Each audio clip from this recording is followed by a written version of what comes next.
নমস্কার, ঋষিমাম ব্লগে সবাইকে স্বাগত জানাই।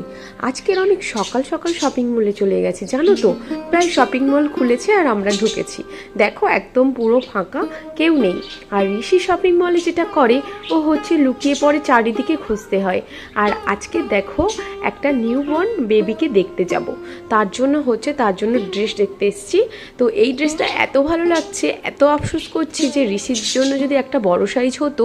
তো সত্যি কথা বলতে ঋষি যখন হয় তখন সবে শপিং মল আমাদের কাকদ্বীপে হয়েছে।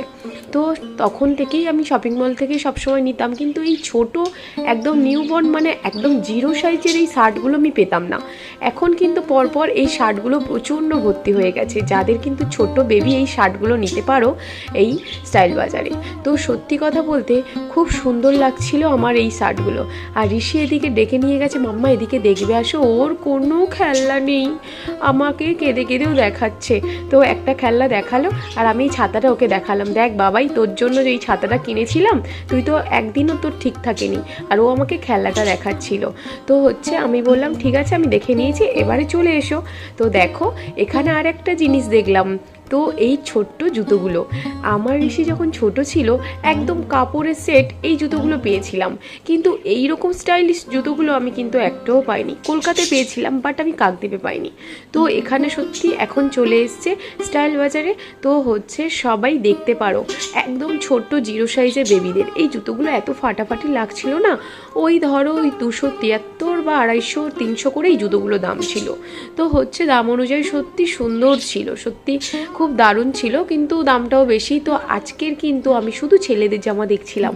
আমি অ্যাকচুয়ালি মেয়েদের জামা দেখি যতবার যাই, আর আজকে আমার ছেলেদের জামাগুলো এত ভালো লাগছিল কি বলবো। আর দেখো ছোট্ট বেবির জন্য এই ড্রেসটা নিয়েছিলাম।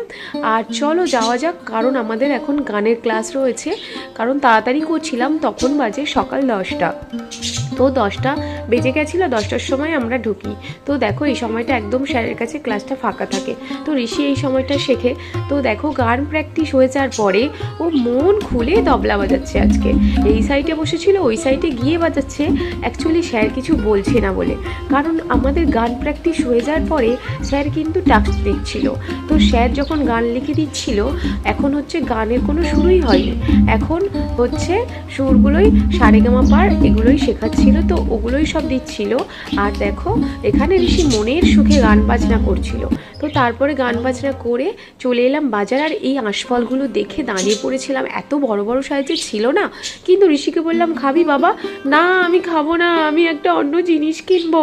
ওর জন্য ওখান থেকে আঁশফলটা নিলই না, কারণ আঁশফল খাওয়া ভীষণ ভালো। আর এই